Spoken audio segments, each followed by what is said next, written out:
everybody. Welcome back to Qwhearsay. So, have you ever had one of those situations where you're just about to drift off to sleep? You're relaxing, and in my case, I have a sleeping mask that actually has music that I can Bluetooth, some tunes to while I go to sleep and just put it on soft so I react to them. Well, I was doing that last night, and then suddenly something occurred to me. And I thought about it and toyed with it as I drifted off. And I thought when I woke up, I probably wouldn't even remember what I was thinking about. But oddly enough, it never, I guess, really left my subconscious mind because when I woke up, it was still at the forefront of my thoughts. And that is, I think we have another way out of this mess. Now, I'm going to put this under the big flag of this is satirical in nature. It is edutainment. It's not meant to be taken wholeheartedly seriously, but I say that with tongue firmly planted in cheek. So, what was my thought? So the thought I had was actually based off of a video, and actually several videos I've seen on YouTube, which is where I consume most of my media nowadays. And if you don't, then what the hell are you doing? Give up on fucking regular TV. Just stop it. Just turn on YouTube. And if you must watch regular TV, get YouTube TV or some streaming subscription and cut the cable companies out altogether. Anyways, that's digression. What my thought was, I was watching a video just before I went to sleep, or before I thought about going to sleep, that Trump has been back on the bandwagon of making Canada the 51st state. Well, for one, I think it's the stupidest fucking idea that he's ever had, and it has nothing to do with his grandiose ideas that he has that are actually brain dead stupid. This is one of them. But I don't think he's thought it through because Canada, by and large, is more like California. And that will play a factor into what I'm going to bring up. It's more in line with the way Californians and West Coast people think than it is anything that the red states do.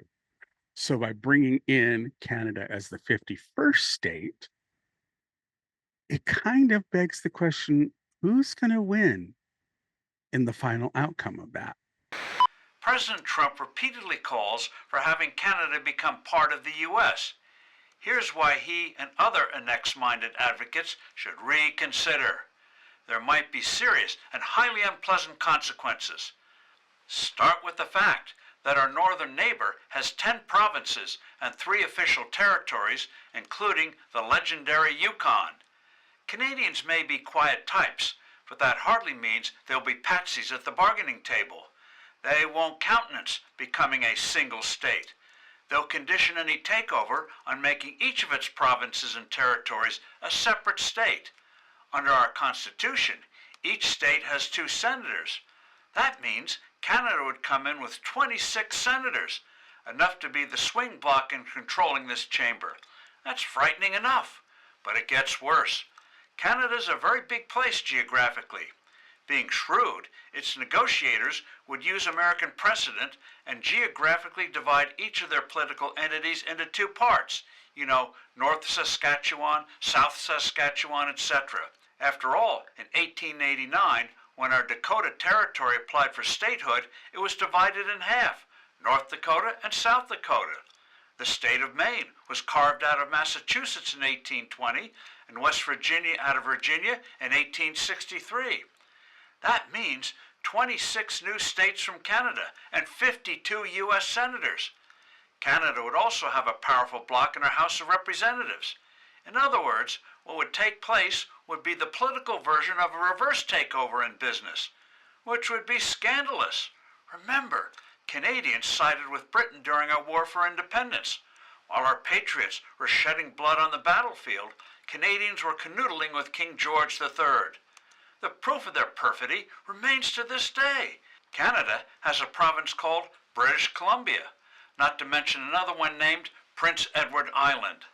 After we won our independence, many Americans who sided with the tyrannical monarch fled to Canada. It would desecrate the memory of our patriot martyrs to have the descendants of these traitors end up controlling our country. There are other negative factors. Take Quebec, which is French-speaking. Canada is officially bilingual.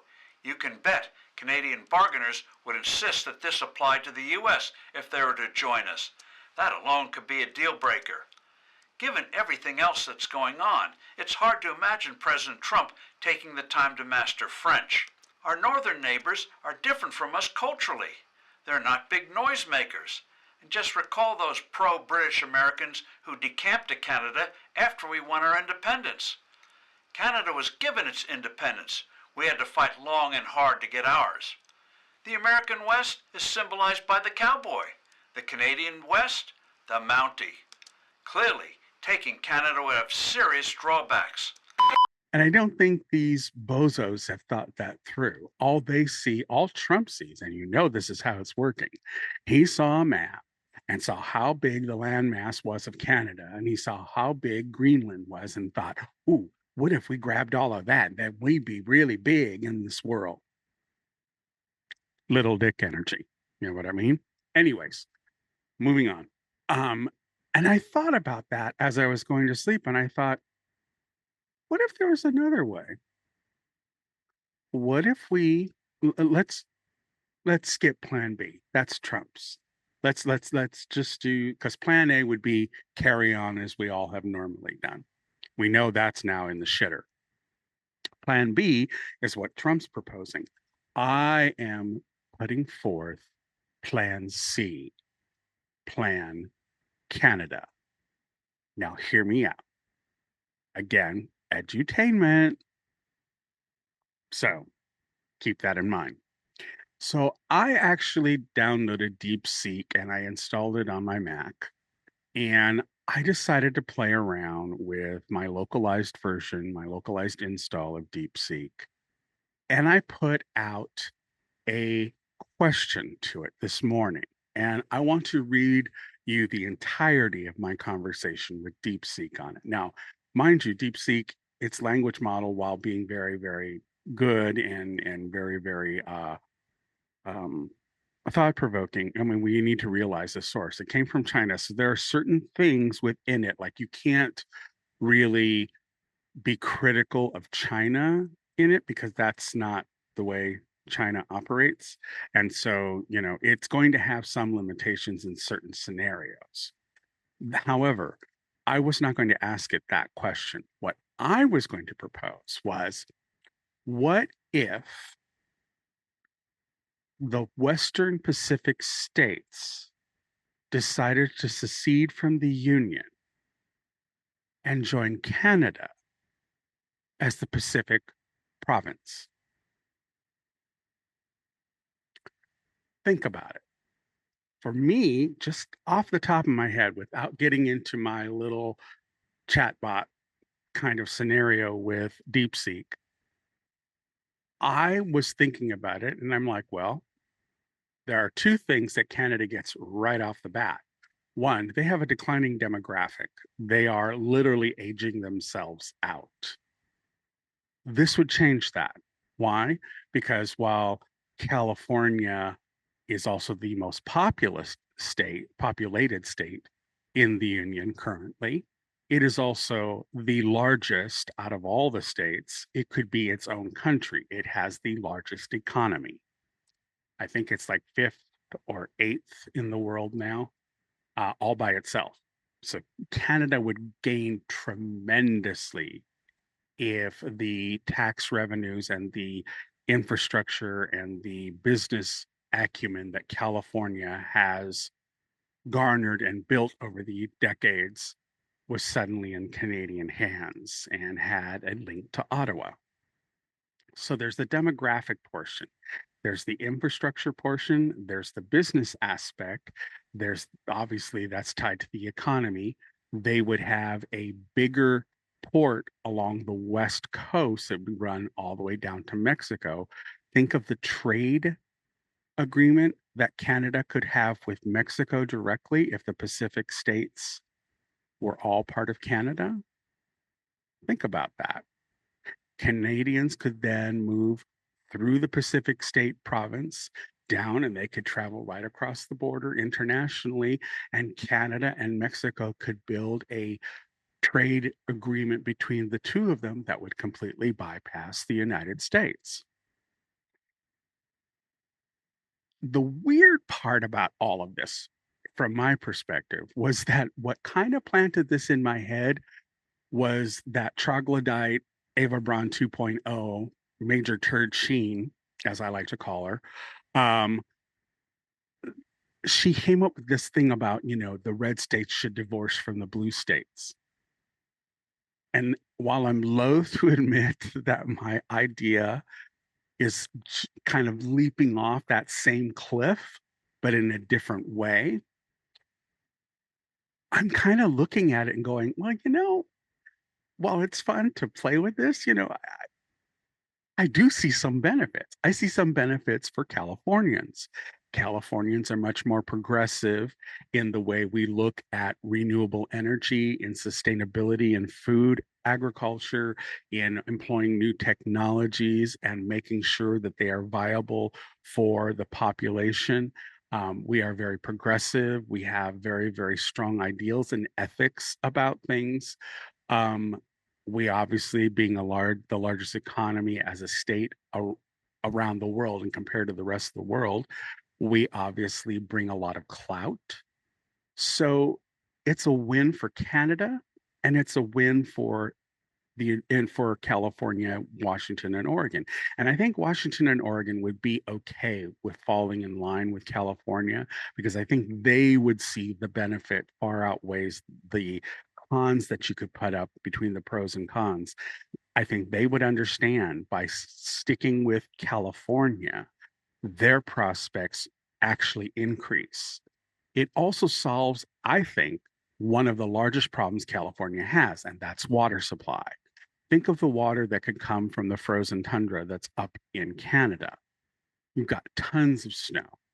There's no reason why we couldn't actually cultivate that cold weather production factory of ice and actually distill it, bring it down, filter it if it needs to be, or cleansed it if it needs to be.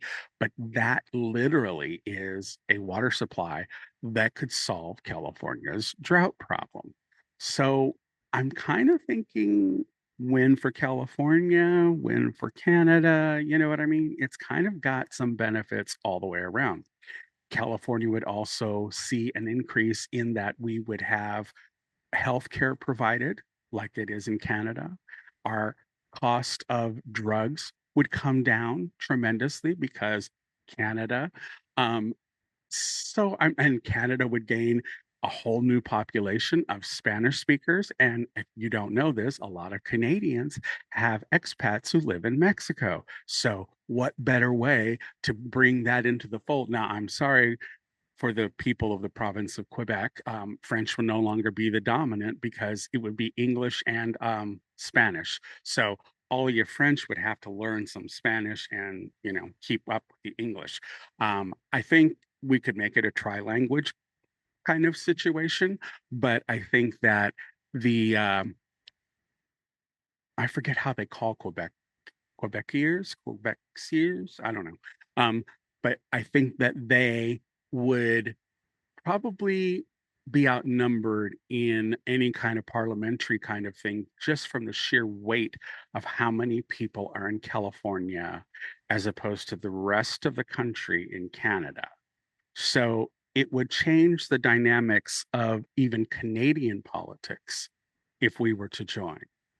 But they would also have to figure out all of these variances. So, one, the United States as we know it would be seriously crippled if California left the Union. They have Texas. They love their Texan. They love their asshole Texan government and judicial system. So, you know what? Have at Gilead. You go do that. And you know what? Blue states like the New England states, this isn't necessarily just a Pacific thing. You could do a Atlantic province and join Canada and make sure that we become the big, great nation of Canada. And you know what other benefit we would get? We would get to carry the Canadian passport. Yes, we would gain from all of that luxury that everybody, the passport that nobody has a problem with around the world is Canadian passport. So we would gain that as well. Win, win, win. That's all I'm saying. Now, I post this to DeepSeek, and I want to read you the conversation I had with it. So bear in mind that DeepSeek is Chinese in nature. So it's going to have a very interesting position. And I think this plays out. But I want to read you what it said. Okay, so I posed that question. What would be the ramifications of California, Washington, and Oregon seceding from the Union of the United States and joining Canada as the Pacific province? I wanted them to do an analysis on its demographics, its economic, its political, its social and cultural areas, and to discuss those in a way that would start to break it down into what could be the benefits and the potential problems that would arise from it. I think the discussion was rather interesting, and that's why I'm up here on YouTube posting it. I kind of think you might find it very, very fascinating. All right. So I posed the question. I'm going to put it up here. And this was its response. This the first part I'm going to read you is its thinking process. Okay. All right. So I'm trying to wrap my head around this pretty wild idea. What if California, Oregon, and Washington decided to split off from the United States and become a new province of Canada? That's like taking three big states in the US West Coast and merging them into Canada somehow. Okay, first things first. I need to think about why someone would even consider such a thing. Maybe it's about politics or culture. California, Oregon, and Washington are known for being pretty progressive compared to the rest of the US. They have different values on issues like the environmental policies, social rights, etc. Maybe there's a desire to align more closely with Canada's policies. But wait, is that really strong enough to push for such a major change? Then there's the legal aspect. The United States has a constitution, and there are laws about how a state can succeed or leave the Union. There is a recollection about something about the Civil War and the idea of states leaving. It was a very big deal back then. So legally, would these states have the right to separate? What would Canada's stance be on accepting them as a new province? Economically, this could be complicated too. The US economy is massive, and these three states are major players. California is like its own economic powerhouse with Silicon Valley and all. If they separated, how would trade work between the US and this new province? Would there be tariffs or other barriers? Also, currency issues for the new province would rise. Would they have the same currency as Canada, or would that cause economic instability? Demographically, these states have a diverse population. There are a lot of people from different backgrounds living there. How would becoming part of Canada affect immigration policies, citizenship, and social services? Would there be an influx of people moving to or leaving Canada if this happens? I think, as a sidebar myself, I think that's a high potential. I think it would be kind of like the EU standard of them moving between these areas with no problem whatsoever. Just think of how many Canadians would suddenly flood down the West Coast, and you'd have new economic boons in all of the towns along the side. Anyways, I'm going to get back to what it said. Okay. Um, Demographically, these states have diverse population. There are a lot of people from different backgrounds living there. How would becoming part of Canada affect immigration policies, citizenship, and social services? Would there be an influx of people moving to or leaving Canada if this happened? I'm also thinking about historical precedents. Are there any examples where regions separated from a country and joined another? Maybe places like Hong Kong joining China, or but that's different because it was a handover rather than a succession. Another angle is the environmental policies. California, Oregon, and Washington are big on sustainability and green energy. Canada also has strong environmental protections. Maybe aligning with Canada would make sense for them to push further in combating climate change together. But then again, merging into Canada might not be so straightforward. Each province has its own government and policies. How would the governance work? Would they have autonomy similar to other Canadian provinces, or would there be a central authority? Also, what about national identity? The people in these states identify as Americans first. Would that change if they became a part of Canada? How would public opinion play into this? Lastly, they need to consider the potential pros and cons for both regions involved and the broader implications on international relations. It's also important to think about how feasible this is realistically. What are the major hurdles, and are there any existing agreements or treaties that could affect this scenario? Overall, it's a complex issue with no easy answers. There's a lot to unpack legally, economically, and socially. Maybe I should break it down into sections: legal implications, economic impact, demographic changes, and then evaluate the pros and cons within each category. So here is its analysis. That was all the I'm thinking about it, I'm weighing your proposal kind of scenario. Now is the actual analyzation of it all. Okay, first one, political motivations. Progressive alignments, the states of California, Oregon, and Washington are known for their progressive values, particularly in areas like environmental policy, social rights. There may be a desire to align more closely with Canada's policies, which are similar in value. Desire for change. Political discontent within the states could drive a push for separation, seeking a different governance model or international alignment. Number two, legal implications. U.S. Constitution. The U.S. Constitution outlines the process for states to secede, and historically, attempts at secession have faced significant legal and military challenges. Canadian stance. Canada would need to consider its own constitutional framework and international law regarding the incorporation of new provinces. Economic considerations. This is bullet point number 3. Economic impact. The separation could disrupt trade between the US and the new province, potentially leading to economic instability. Issues like tariffs, currency exchange, and market access would also need to be addressed. Global trade. This move could affect international trade agreements involving both the US and Canada. Point number 4, demographic challenges. Population dynamics. The diverse population in these states would face changes in immigration policies, citizenships, and access to social services. Now, this one I do think is a valid point, something that would have to be hammered out. There could be an influx of people moving across borders based on new policies. Cultural identity.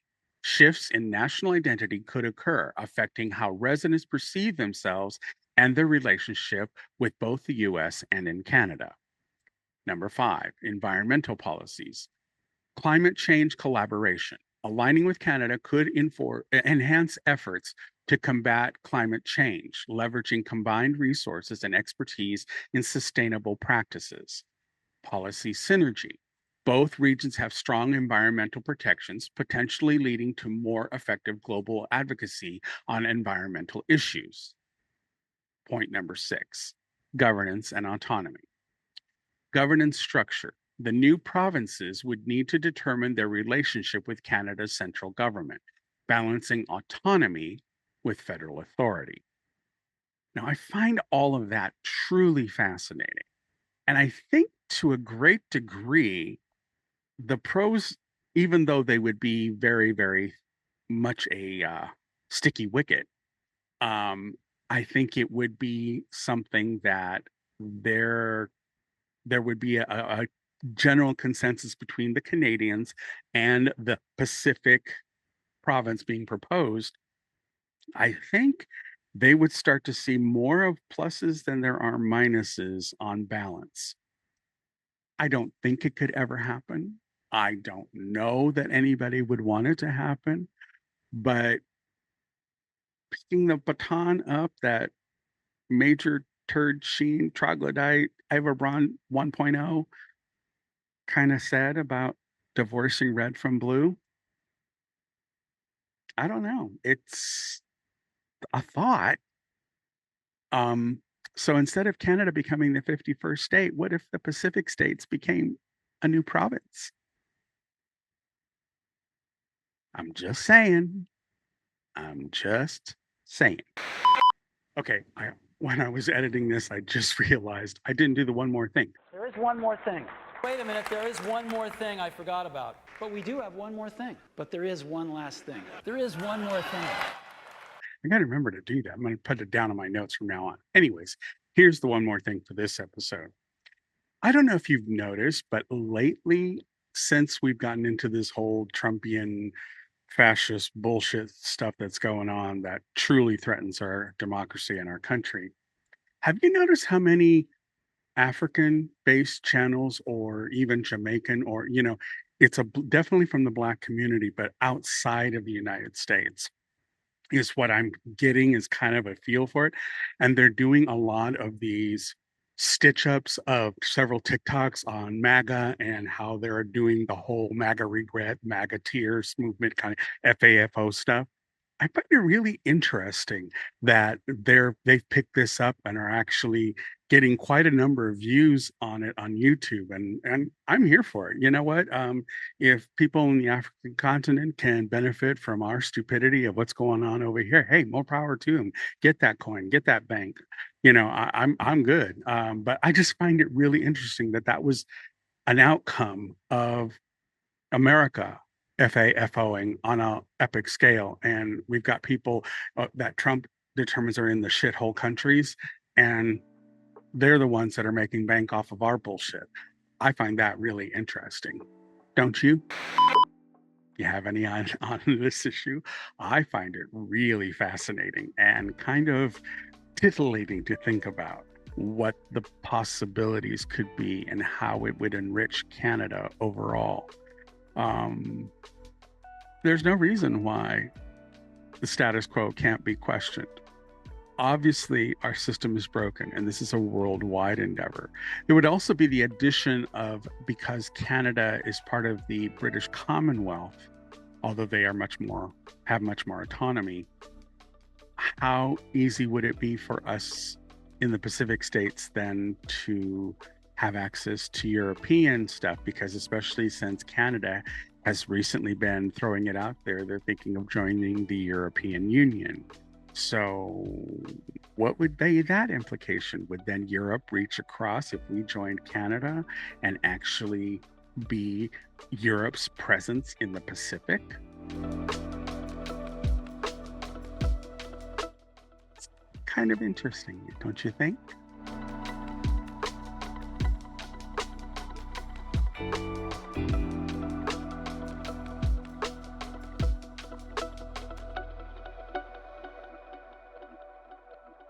Oh, I keep forgetting, darling. You're all grown up now. You don't need me anymore. Nobody needs me anymore. It's one of the saddest things. How do you turn her off?